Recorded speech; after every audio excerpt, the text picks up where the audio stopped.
Hi అండి. నాది Sairam Telugu top 5 channel అండి. ఈరోజు వచ్చేసి కార్తీక దీపం సీరియల్‌లో ఏం జరిగిందో తెలుసుకుందాము. జోష్న సొంత మరదలు కాదని తెలిసాక దీపాన్ని కాపాడుకునే ఒకే ఒక్క ఆలోచన సత్తిపండు వేట. దీపే తన సొంత మరదలు అని తెలుసుకున్న కార్తీక్ నేటి కథనంలో ఇంకా చాలా విషయాలు తెలిసాయి. దీప అనసూయ తమ్ముడు కుబేర్ సొంత కూతురు కాదని, జోష్న కన్న తండ్రి దాసు అని, దీప జీవితం అలా మారిపోవడానికి పారు అని, ఇలా చాలా విషయాలు తెలుసుకున్నాడు కార్తీక్.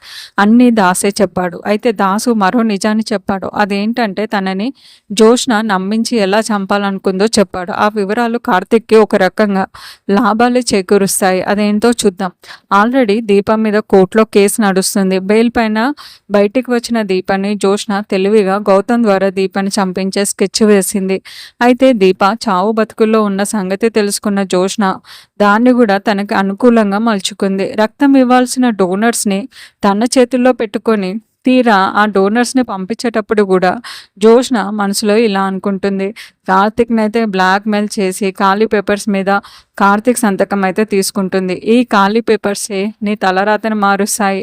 అలాగే దీపని చంపేసే అవకాశం నాకున్నా ఇప్పుడు డోనర్స్ని నీతో ఎందుకు పంపించానో, ఎందుకు బతికిస్తున్నానంటే దానికి కూడా ఒక కారణం ఉంది బావా, అది త్వరలోనే తెలుస్తుంది బావా నీకు అనుకుంటుంది జోష్న. నిజానికి జోష్న కుట్రలని క్రూరత్వాన్ని చూస్తుంటే అలనాటి మౌనిత ఓ పక్కకు పనికిరాదు అన్నట్లే ఉంది. ఏ అవకాశాన్ని వదులుకోవడం లేదు జోష్న. అటు బావ కావాలి, ఇటు ఆస్తి కావాలి, అన్నిటికీ అడ్డం దీపే. కాబట్టి దీప జీవితంతో ఆడుకుంటుంది.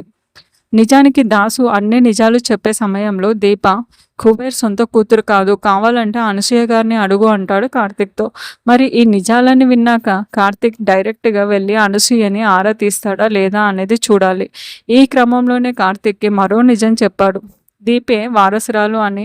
అనసూయ గారి మాటల్లో నాకు క్లారిటీ వచ్చాక నేను డైరెక్ట్గా దీప తండ్రి కుబేర్ ఫోటోని తీసుకొని మా అన్నయ్య దశరథ్ దగ్గరికి బయలుదేరాను. కానీ జోష్న చచ్చిపోతానని బెదిరించింది. నేను బతికే ఆ ఇంటి వారసురాలుగానే బతుకుతాను, లేదంటే చస్తానని బెదిరించి నాతో మాట తీసుకుంది. అయితే దీప విషయంలో జోష్న బుద్ధి మారలేదు. ఏదో రకంగా బాధ పెడుతూనే ఉంది. అది చూసి తట్టుకోలేక జోష్నకిచ్చిన మాటను పక్కన పెట్టి దశరథ్ అన్నయ్యకు నిజం చెప్పాలని ఇంటికి వెళ్ళాను. అప్పుడే జోష్న నన్ను కొట్టింది కార్తీక్, చంపాలని చూసింది అంటూ మొత్తం చెప్తాడు కార్తీక్కి.